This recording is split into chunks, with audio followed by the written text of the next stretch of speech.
eh, pernah nggak dimarahin suami? Alhamdulillah sampai sekarang saya belum pernah memarahi istri saya, dan semoga sampai seterusnya.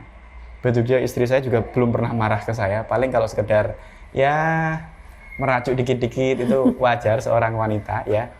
Dan kalau dawe Mbah Mun dulu nek pengen bojo ayu yo siap-siap direweli bojo. Nek pengen ora direweli bojo ya bojomu rasa sing ayu. Itu jokes dari Mbah Mun seperti itu.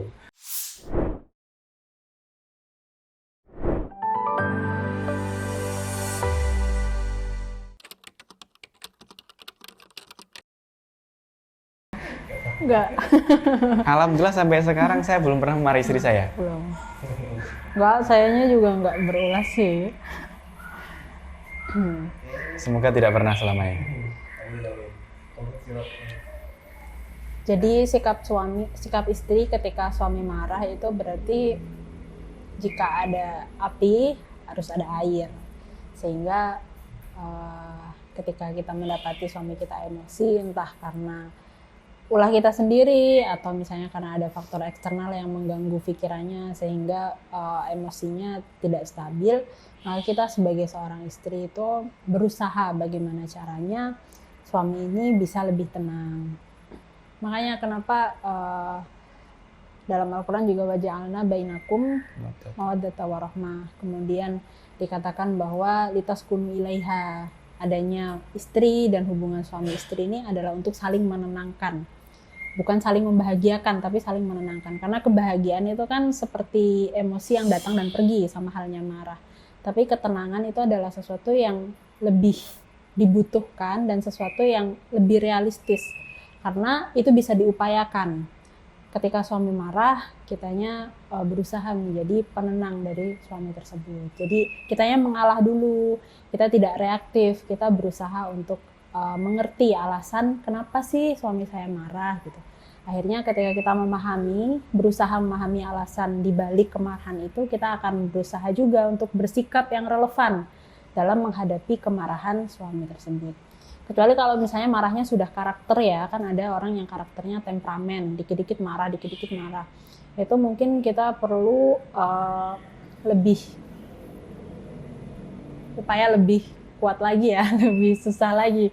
Karena mengatasi karakter itu tidak mudah, tapi andai itu bisa dibicarakan dan dikompromikan akan sangat baik sekali. Jadi adanya kesediaan untuk saling berkompromi, saling mengkritisi diri sendiri, apa sih yang sebenarnya sikap yang bisa menyakiti istri saya dan kenapa sih suami saya kok marah-marah terus. Harus ada komunikasi yang efektif. Jadi tidak hanya berbicara saja, tapi dalam komunikasi itu ada kesediaan untuk berusaha menjadi lebih baik, berusaha memahami keluhan satu sama lain, dan berusaha untuk mencari solusi. Sebetulnya bagaimana supaya rumah tangga kita ini bisa menjadi lebih harmonis.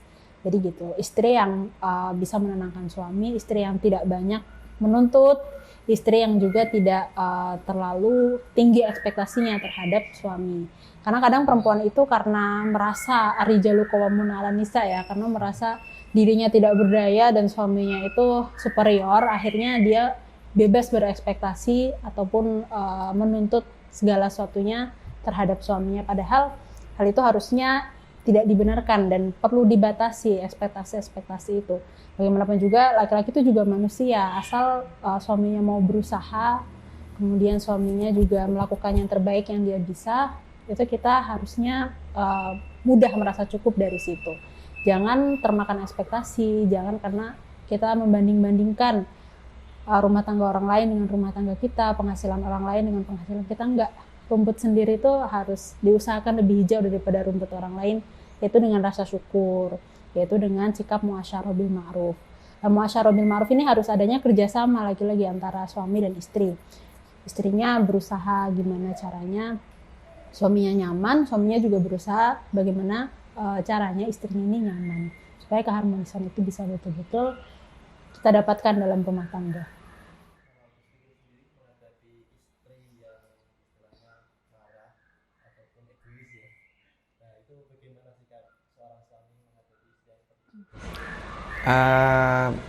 Mungkin saya akan mengutip salah satu dawuh pun Buya Husain, marah itu bagi orang yang kalah. Jadi Orang yang kalah dengan dirinya sendiri, dia itu marah. Jadi kalau dia sudah bisa memanage dirinya sendiri, orang itu tidak akan marah. Contohnya banyak hal, entah itu dari eksternal maupun dari internal dia sendiri.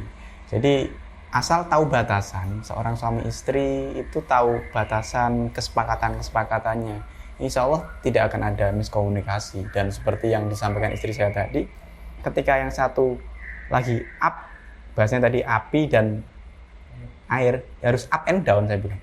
Yang satunya lagi up, yang satunya harus down. Jangan ketika yang satunya tinggi lagi, ini akan menjadi masalah. Api ketemu api, ya tambah gede apinya. Atau ada api, ono sing nyiram gas misalnya, tambah gede juga. Jadi ketika yang satu jadi api, bagaimana satu jadi air. Dan untuk memadamkan api kan menggunakan air. Caranya apa? Ya ketika menghadapi istri yang marah, sikap kita jangan reaktif, jangan justru malah ketika misalkan naudzubillah, alhamdulillah ini selama 5 bulan ini tadi dikatakan istri saya pernah nggak dimarahin suami. Alhamdulillah sampai sekarang saya belum pernah memarahi istri saya dan semoga sampai seterusnya. Betul juga istri saya juga belum pernah marah ke saya. Paling kalau sekedar ya meracuk dikit-dikit itu wajar seorang wanita ya. Dan kalau dawe Mbah Mun dulu nek pengen bojo ayu yo siap-siap direweli bojo. Nek pengen ora direweli bojo ya bojomu rasa sing ayu. Itu jokes dari Mbah Mun seperti itu. Jadi sebenarnya kalau menurut saya wanita itu dengan segala fenomenanya, dengan segala plus minusnya memang ya harus kita sebagai laki-laki itu yang memakluminya. Apalagi dengan ketika seorang wanita ini misalkan seorang istri yang sedang mengandung. Karena ngeten Mas, seorang wanita itu dilahirkan di dunia, ya dia diperlakukan bak putri oleh bapak dan ibunya. Tentunya ketika dia dipersunting seorang laki-laki menjadi suaminya, dia tentu pengen diperlakukan sebagai ratu bagi rajanya, yakni suaminya. Bagaimana seorang laki-laki ini bisa memposisikan istrinya sebagai ratu di istananya, walaupun non sewu rumahnya cuma ala kadarnya. Nah ini perlunya pemahaman itu.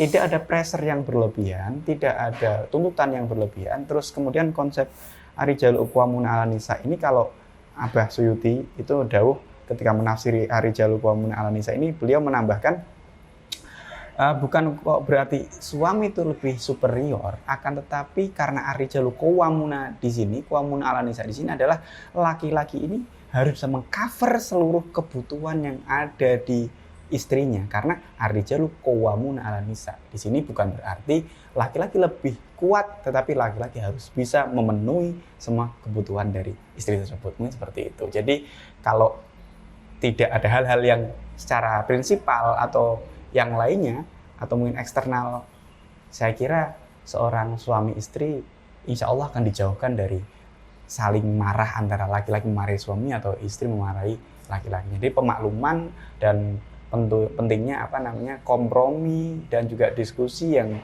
perlu dibangun, komunikasi yang baik agar tidak jadi kesalahpahaman. Seperti itu.